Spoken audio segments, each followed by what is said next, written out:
दिल्ली में प्रधानमंत्री के साथ मुख्यमंत्रियों की बैठक खत्म। योजना आयोग पर पीएम मोदी का बयान, योजना आयोग पर पुनर्विचार की जरूरत। स्वास्थ्य मंत्री अनिल विज का बयान, पिछले 40 सालों से बीमार चल रहा है प्रदेश का स्वास्थ्य विभाग, बोले लापरवाही बरतने को नहीं बख्शा जाएगा।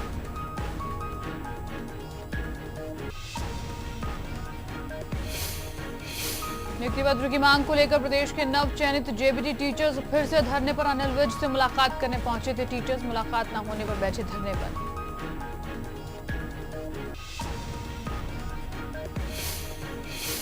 जम्मू कश्मीर में आतंकी हमले में शहीद जींद के कुलदीप का उनके पैतृक गांव में हुआ अंतिम संस्कार। शहीद को सलामी देने के दौरान हरियाणा पुलिस के जवानों की बंदूकों से नहीं चली गोलियां।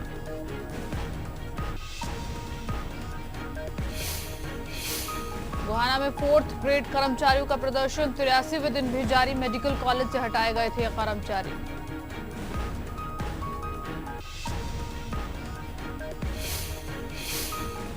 देश की जेलों में बंद सिखों की रिहाई के लिए सिख नेता कंवलजीत सिंह की भूख हड़ताल जारी। 14 नवंबर से भूख हड़ताल पर है कंवलजीत।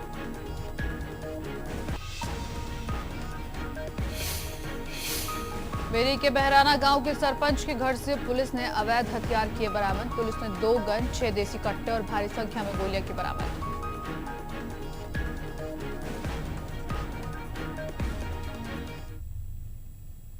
नमस्कार, जनता टीवी में आपका स्वागत है। मैं हूं नेहा विनाश सिंह। रुक करते हैं खबरों की तरफ। केंद्रीय ग्रामीण विकास मंत्री हिसार पहुंचे। इस दौरान चौधरी बीरेन्द्र सिंह ने लोगों को संबोधित करते हुए कहा कि वर्तमान दौर में समाज में मठाधीशों का बोलबाला है और उनकी शरण में हर कोई जा रहा है, लेकिन समाज को आज सही रास्ता दिखाने के लिए स्वामी विवेकानंद जैसे मार्गदर्शक की जरूरत है, नहीं तो देश में 150 साल पहले जैसी स्थिति पैदा हो जाएगी। साथ ही उन्होंने कहा कि समाज के विकास के लिए तकनीक और वैदिक शिक्षा के मिश्रित रूप को लागू करने की जरूरत है।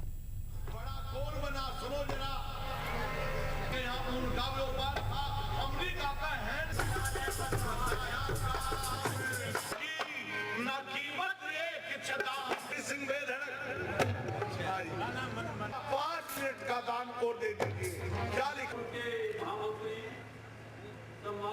पूर्व मंत्री हरियाणा प्रदेश योजना थी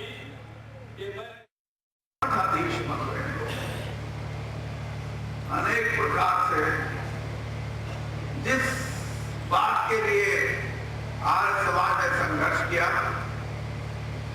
वो बात फिर समाज में जन्म ले रही है और उसके शिकार हो रहे हैं हम और आप सब। हम तो इसलिए शिकार होते हैं कि हमें तो वोट चाहिए। जरूरत है उन मार्गदर्शकों की जो समाज को भ्रमित करके एक व्यवस्था बन रही है, एक वातावरण बन रहा है, उस वातावरण को खत्म करने ऐसे मार्गदर्शकों की जरूरत है। तो लोहारू में शिक्षा मंत्री रामविलास शर्मा ने प्रेस कॉन्फ्रेंस के दौरान पूर्व कांग्रेस सरकार पर जमकर निशाना साधा। रामविलास ने पूर्व सरकार पर शिक्षा के साथ खिलवाड़ करने का आरोप लगाते हुए कहा कि साल 2010 में शिक्षक भर्ती की जांच के दौरान 1098 ऐसे उम्मीदवार थे जिनके साथ फर्जीवाड़ा हुआ था और जिन्होंने फर्जीवाड़े में साथ भी दिया था। 2013 में भी भर्ती बोर्ड पर अनेक फर्जीवाड़े के आरोप लगाए गए थे। साथ ही उन्होंने ये भी कहा कि हाई कोर्ट ने उन्हें साफ तौर पर साइंटिफिक और निष्पक्ष तरीके से जांच करने के आदेश दिए हैं।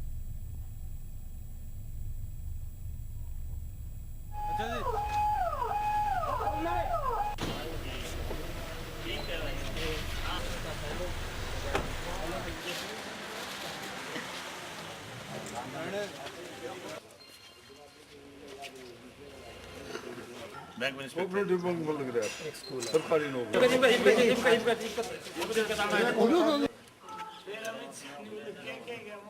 खूब छाई जी। वीरेंद्र सिंह को जिस दिन कैबिनेट की ओर दिला के अरे इन पिछली सरकार ने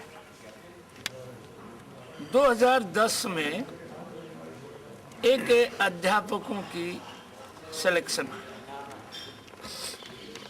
8000 अध्यापकों की सिलेक्शन 2010 में स्टाफ सिलेक्शन ने की। उनके कागजों की जांच पड़ताल हुई।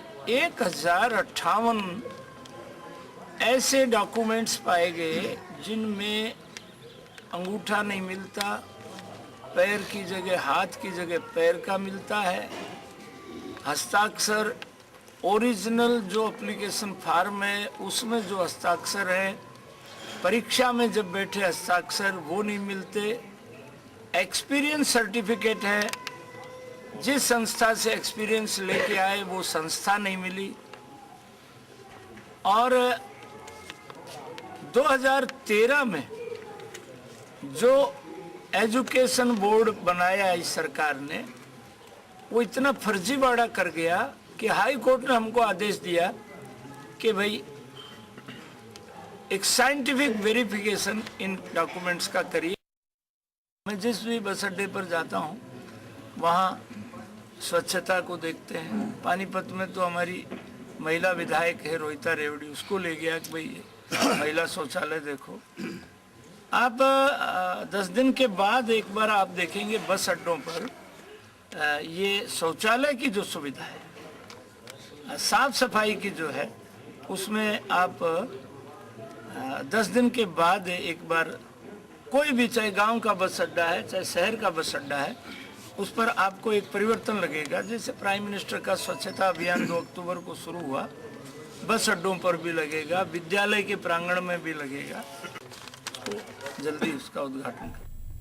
स्वास्थ्य विभाग पिछले 40 सालों से बीमार होता चला रहा है। इसका इलाज प्रदेश सरकार अस्पतालों की दशा को सुधार कर करने जा रही है। ये बातें स्वास्थ्य मंत्री अनिल विज ने स्थानीय विश्राम गृह में पत्रकारों से बातचीत के दौरान कही। उन्होंने कहा कि वे उन डॉक्टरों और पैरामेडिकल स्टाफ को किसी भी कीमत पर नहीं बख्शेंगे जो मरीजों की जान की परवाह न करते हुए अपने कार्य में कोताही बरतते हैं। उन्होंने साफ तौर पर कहा कि प्रदेश के 34 ऐसे अस्पताल हैं जहां केवल सिर्फ और सिर्फ बिल्डिंग खड़ी है लेकिन डॉक्टर नहीं है। ऐसे अस्पतालों में दूसरे प्रदेश और राजधानी के प्रतिनियुक्त से भेजे गए 100 डॉक्टरों को वापस बुलाकर तैनात किया जाएगा।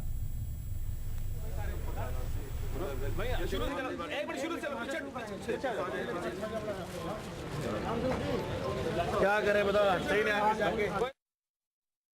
बहुत कुछ खराब है स्वास्थ्य डिपार्टमेंट और स्वास्थ्य विभाग का स्वास्थ्य ठीक नहीं है।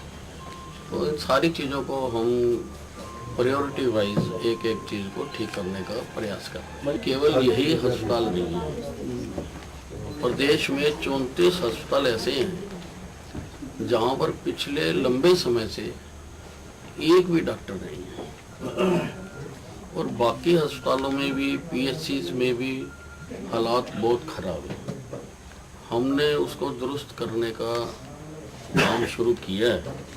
एक तो 95 नए डॉक्टर्स को अपॉइंटमेंट लेटर्स हमने भेजे हैं, वो 1-2 दिनों में ज्वाइन करना शुरू कर देंगे। और उन सभी जो 34 अस्पताल थे जहाँ पर एक भी डॉक्टर नहीं था, क्योंकि अगर डॉक्टर नहीं है तो उसको अस्पताल कह ही नहीं सकते, उसको कमरा कह सकते हैं, बिल्डिंग कह सकते हैं, पर उसको अस्पताल नहीं कह सकते। तो दैट वाज टॉप प्रायोरिटी। उन 34 अस्पतालों में भी मैंने डॉक्टर भेजे हैं, और बाकी भी जगह पर जहाँ पर हमारे वेकेंट पोस्ट थे वहाँ पर हमने भेजे। तो रेवाड़ी में हरियाणा के पूर्व बिजली मंत्री कैप्टन अजय यादव ने अपने आवास पर समर्थकों के साथ एक बैठक की। इस दौरान 1971 में पाकिस्तान के साथ हुए युद्ध में शहीद हुए वीरों की याद में हर साल मनाए जाने वाले बलिदान दिवस की तैयारियों को लेकर चर्चा हुई। तो साथ ही लगातार 6 बार विधायक रहे कैप्टन अजय यादव ने जमकर बीजेपी सरकार और पीएम मोदी पर भी निशाना साधा और सरकार को नौसिखिया करार देते हुए कहा कि सरकार को नहीं पता कि उसे क्या करना है। साथ ही साथ उन्होंने एक बार फिर से कांग्रेस की हार का जिम्मेदार पूर्व सीएम चौधरी भूपेंद्र सिंह हुड्डा को ठहराया है।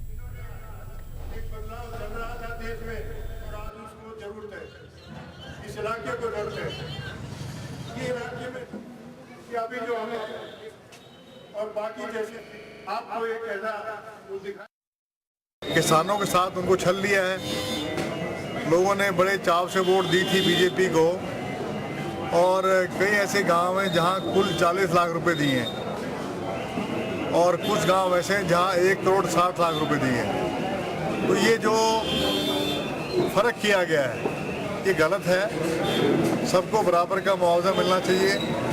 सरकार को उसके बारे में पूर्ण विचार करना चाहिए, और जो नई पॉलिसी है उसके तहत, क्योंकि जनवरी से लागू हमने कर दी थी, नई पॉलिसी के तहत उनको मुआवजा मिलना चाहिए।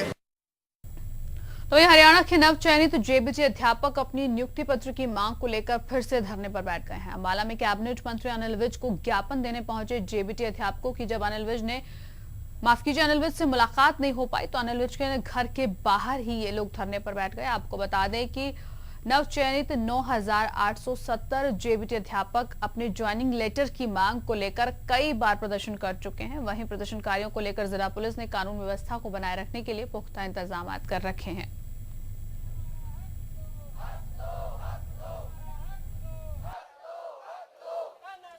जहाँ से सारे इंजीनियर पैदा होते हैं, डॉक्टर बनते हैं।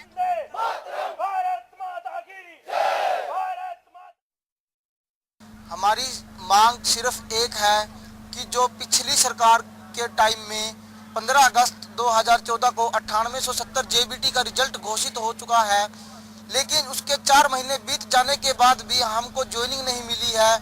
मंत्री अनिल विज जी को ज्ञापन देने आए थे, लेकिन जब हमको यहाँ पर पता लगा कि वो यहाँ पर है नहीं, तो हमने जब तक वो नहीं आते तब तक हम अपना शांतिपूर्वक धरना ऐसे ही जारी रखेंगे।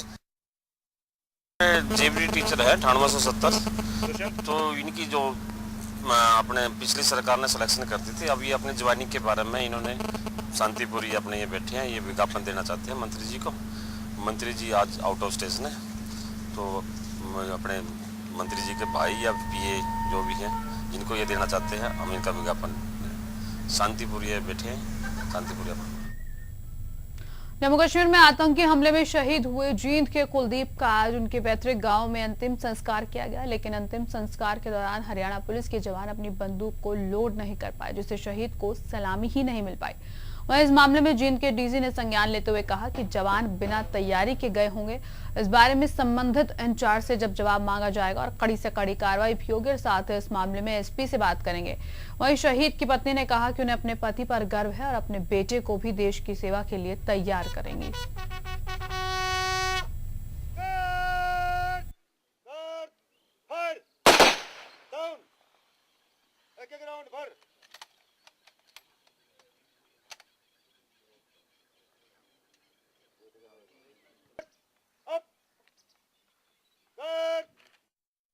अपने पति के ऊपर पूरा गर्व है कि उसने देश के लिए अपनी जान कुर्बान की। ऐसी बहुत से लाल जाम है जो अपने देश के काम आए। मैंने भी एक अपना ऐसा ही लाल है, उसके आगे ऐसे प्यार करूंगी और देश की सेवा के लिए भेजूंगी। हरियाणा में सरकार बदलने के साथ ही वीवीआईपीज की सिक्योरिटी में भी बदलाव आया है। नई सरकार ने सुरक्षा की समीक्षा के बाद पूर्व मुख्यमंत्री चौधरी भूपेंद्र सिंह हुड्डा की Z+ सिक्योरिटी वापस ले ली है, लेकिन वहीं डेरा सच्चा सौदा के प्रमुख गुरमीत राम रहीम की Z+ सुरक्षा को अभी भी बरकरार रखा गया है। प्रदेश में किस नेता के पास कैसी कैटेगरी की सुरक्षा है, देखिए जनता टीवी की खास रिपोर्ट में।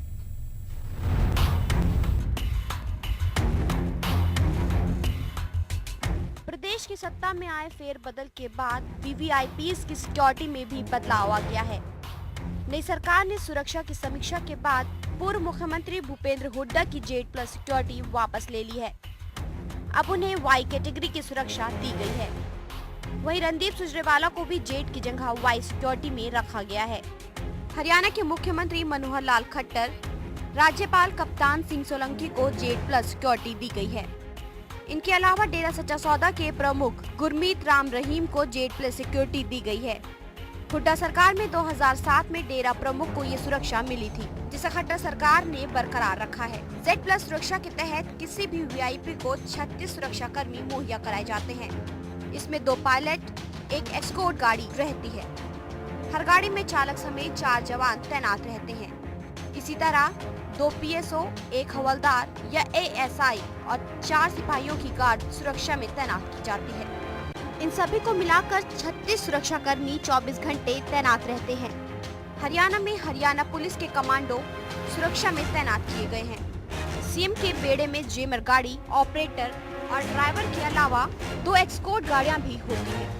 वीवीआईपीज को 3 तरह की सुरक्षा दी जाती है, X, Y, Z और Z+। वीआईपी और उनके पद और जान के खतरे को देखते हुए सुरक्षा दी जाती है। प्रदेश में सभी कैबिनेट मंत्री और राज्य मंत्रियों को Y कैटेगरी की सुरक्षा मुहैया कराई गई है। इसके अलावा विधानसभा अध्यक्ष कंवर पाल सिंह गुर्जर को Y कैटेगरी की सुरक्षा दी गई है। Y कैटेगरी सिक्योरिटी में वीआईपी के सुरक्षा में 11 जवान तैनात रहते हैं। 2 PSO, एक 4 की गर्द और एक एस्कॉर्ट गाड़ी मिलती है। एस्कॉर्ट में भी हथियारबंद कमांडो तैनात किए जाते हैं। जब वे चंडीगढ़ से अपने निर्वाचन क्षेत्र या किसी जिले में कार्यक्रम में शिरकत करते हैं तो रास्ते में पड़ने वाले जिलों में उन्हें जिला पुलिस की ओर से पायलट मुहैया कराई जाती है। हरियाणा जनहित कांग्रेस के अध्यक्ष कुलदीप बिश्नोई को भी हरियाणा सरकार की ओर से वाई कैटेगरी सिक्योरिटी दी गई है। उन्हें पिछली कांग्रेस सरकार में भी वाई श्रेणी की सुरक्षा मिली थी। कुलदीप बिश्नोई को अपराधियों से खतरा बताया गया है, जिसकी वजह से नई बीजेपी सरकार की ओर से इसे कायम रखा गया है। कुछ वीवीआईपीज को जान का खतरा होने की वजह से सुरक्षा मुहैया कराई जाती है, लेकिन किस नेता को किस तरह की सुरक्षा देनी है, इसमें ज्यादातर सरकार की ही मर्जी होती है। ब्यूरो रिपोर्ट, जनता टीवी। तो वहीं अखिल भारतीय क्षत्रिय महासभा ने मुख्यमंत्री मनोहर लाल खट्टर से राजपूत समाज के विधायक श्याम सिंह राणा को कैबिनेट मंत्री बनाने की मांग की है। चंडीगढ़ में मीडिया से बातचीत करते हुए महासभा के कार्यकारी राष्ट्रीय अध्यक्ष महेंद्र सिंह तंवर ने कहा कि देश में सिर्फ और सिर्फ आर्थिक आधार पर आरक्षण होना चाहिए, क्योंकि कई लोग आरक्षण का गलत फायदा भी उठाते हैं। कहीं आपको मिले तो मेहरबानी करके उसको जरूर पढ़ना। अब अखिल भारतीय क्षत्रिय महासभा ने, जैसे मैंने अभ्यर्थ किया है कि 5 महीने की रथ यात्रा जब हमने चलाई और 13 मार्च 2011 को जब कंक्लूड की, उसका सबसे पहला रिजल्ट क्या हुआ? सबसे पहले जो श्री दिग्विजय सिंह जी हैं, जो भूतपूर्व मुख्यमंत्री हैं मध्य प्रदेश के, उन्होंने अखबार में बयान दिया कि आरक्षण वाकई में आर्थिक आधार पर होना चाहिए, नंबर 1। उसके बाद मायावती जी का बयान आया कि जो उच्च जातियों के लोग हैं, उनके जो गरीब वर्ग जोन में है, उसको आइडेंटिफाई किया जाना चाहिए। पूरे देश में ये बयान हुआ। और उसके बाद न जाने कितने, और अभी 6 महीने पहले, इलेक्शन से पहले, तो द्विवेदी जी का बयान आ गया, जो कांग्रेस के राष्ट्रीय महामंत्री हैं, जिसको बाद में सोनिया गांधी ने उसको कहा कि ये इनका अपना व्यक्तिगत विचार है। तो वहीं सोनीपत की सारंग रोड स्थित कुम्हार धर्मशाला में दोनों मर्दानी बहनों पूजा और आरती को वैरागी समाज द्वारा सम्मानित किया गया। इस अवसर पर वैरागी समाज के हरियाणा प्रदेश अध्यक्ष ने कहा कि नार्को टेस्ट लड़कियों का नहीं बल्कि लड़कों का होना चाहिए, जबकि दोनों बहनों ने अपने ऊपर लगे आरोपों को नकारते हुए कहा कि पहले सबूत लाओ, फिर आगे की बात करेंगे।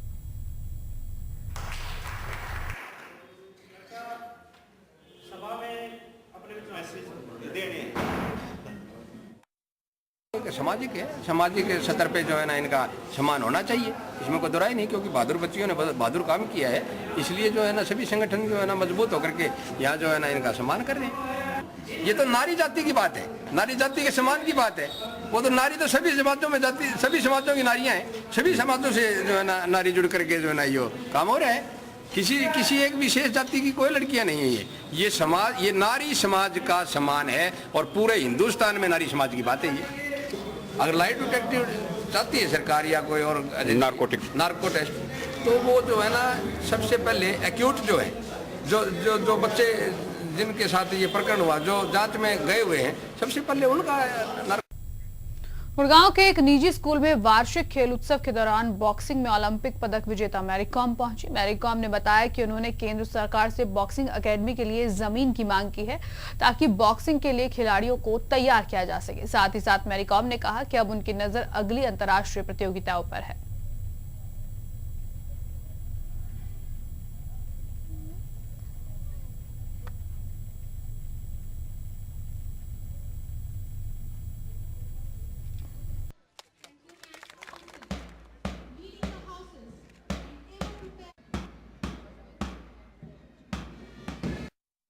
I mean, for the last games में, ओलंपिक गेम्स में, एशियन गेम्स, कॉमनवेल्थ गेम्स, तो मैं ज़्यादा से ज़्यादा बच्चों लोग, यंगस्टर को कैसे मोटिवेट करूं। मेरा तरफ से मैं कुछ नहीं कर पाया, फिर भी जो मेरा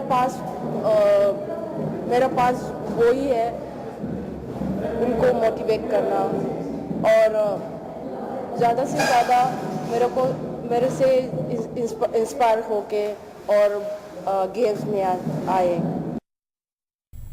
बेरी के बहराना गांव के सरपंच के घर से पुलिस ने अवैध हथियार बरामद किए हैं, जहां से 2 गन, 6 देसी कट्टे और भारी संख्या में गोलियां भी बरामद की गई हैं। आपको बता दें कि नाके पर खड़े पुलिस ने टाटा सफारी को रोकने की कोशिश की, पर गाड़ी नहीं रुकी, जिसके बाद पुलिस ने टाटा सफारी का पीछा किया, जो बहराना गांव के सरपंच के घर जाकर रुकी। वहां पुलिस ने तलाशी ली तो सरपंच के घर से भारी संख्या में अवैध हथियार बरामद हुए।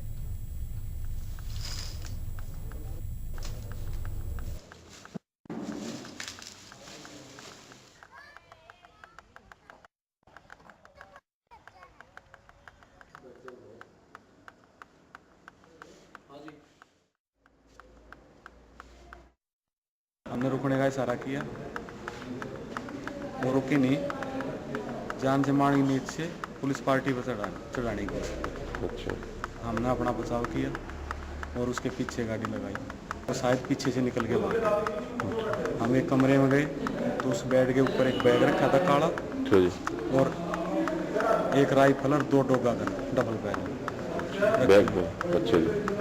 उसके बाद जो गाड़ी साइड में बैठा था वो काला धोड़े का भाई, धोड़ा सरपंच बराना उसका भाई था, जो भी पीछे से निकल के भागा। हमने वो काला बैग चेक किया तो उसमें 6 कट्टे देसी और 22 राउंड और 9 राउंड चले हुए मिले।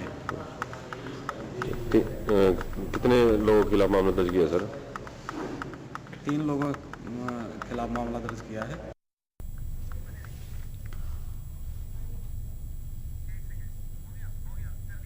इस खबर की अधिक जानकारी के लिए रुक करेंगे हमारे संवाददाता भारत भूषण की तरफ। भारत, पूरी खबर क्या है, जरा तफसील से समझाएं।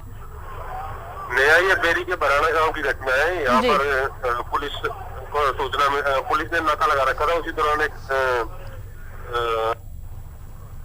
पुलिस ने नाका लगाया था। उसी दौरान एक संदिग्ध परिस्थितियों में एक गाड़ी गुजरी तो पुलिस ने उसको रुकवाने की कोशिश की, तो उसने गाड़ी रोकने की बजाय पुलिस की तरफ ही गाड़ी घुमा दी। तो पुलिस कर्मी बाल बचे। उसी दौरान थाना प्रभारी ने एसपी को सूचना दी कि ऐसे ऐसे घटना बराना गांव के नजदीक हो गई है। तो एसपी ने एसआईटी की टीम भेजी बराना गांव में और डीगल चौकी स्टाफ भेजा। उसी दौरान बेरी पुलिस ने भी जिससे टाटा सफारी का पीछा किया, तो उसी दौरान वो सरपंच के घर के आगे टाटा सफारी गाड़ी रुक गई और 3 जने उतरकर उसके घर के अंदर चले गए। पुलिस ने और एसआईटी की टीम ने घर को घेर लिया, परंतु तीनों लोग तो पुलिस के हाथ नहीं चढ़ सके। पुलिस ने घर की तलाशी ली तो उस दौरान पुलिस को ये भारी हथियार मिले हैं। भारत, इस पूरे मामले को लेकर सरपंच का क्या कहना है, क्योंकि गाड़ी उनके घर रुकी और जो हथियार है वो भी उनके घर से बरामद हुए, तो सरपंच का इस पूरे मामले को लेकर क्या कहना है? सरपंच से अभी कोई मीडिया की बात नहीं हुई है और सरपंच से अभी किसी प्रकार की भी कोई प्रतिक्रिया नहीं आई है। चलिए, बहुत बहुत शुक्रिया भारत आपका इस सारी जानकारी के लिए। तो बेरी के गांव में सरपंच के घर से कई तरह की जो गन है, देसी कट्टे हैं, वो बरामद हुए। इसके साथ असला भी बरामद हुआ। आगे बढ़ते हैं, हथीन की खबर लेते हैं, जहां विवाद को लेकर गठित की गई एसआईटी टीम ने 2 और नामजद आरोपियों को गिरफ्तार किया है। आपको बता दें कि पिछले दिनों हथीन में 2 समुदायों के बीच विवाद को लेकर आगजनी और जमकर तोड़फोड़ हुई थी, जिसको लेकर अभी तक 7 गिरफ्तारियां इस पूरे मामले में हो चुकी है। वहीं गिरफ्तार किए गए आरोपियों का मेडिकल जांच कराकर अदालत में पेश किया जाएगा। ये मुकदमा नंबर 481/14 का बाइने मुलजिम है। संप्रदाय दंगे जो हथीन में हुए थे उनके रिगार्डिंग बाइने में ये मुलजिम है। Sajid son of Abdul Rahman, Shahid son of Abdul Rahman पहचान का गाँव था। 7 गिरफ्तारी अलग अलग मुकदमों में। रेवाड़ी के बावल में एक नवविवाहिता ने फांसी लगाकर आत्महत्या कर ली। इसी साल जनवरी में युवती की शादी हुई थी। युवती के परिजनों का आरोप है कि ससुराल वाले दहेज के लिए परेशान करते थे, जिसके चलते उनकी बेटी ने आत्महत्या कर ली। विवाहिता ने मौके पर सुसाइड नोट भी छोड़ा है। फिलहाल पुलिस ने सुसाइड नोट को देखते हुए और पिता की शिकायत के आधार पर दहेज हत्या का मामला दर्ज कर लिया और जांच में जुट गई है।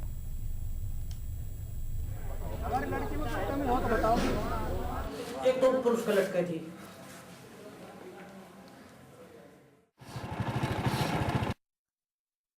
इसी वर्ष जनवरी में मनोज कुमार सनोप सरदार सिंह जाति अनुसूचित गांव केशुपुर के साथ इसकी शादी हुई थी। ये लड़की अर्चना गांव गोकुलगढ़ की लड़की है।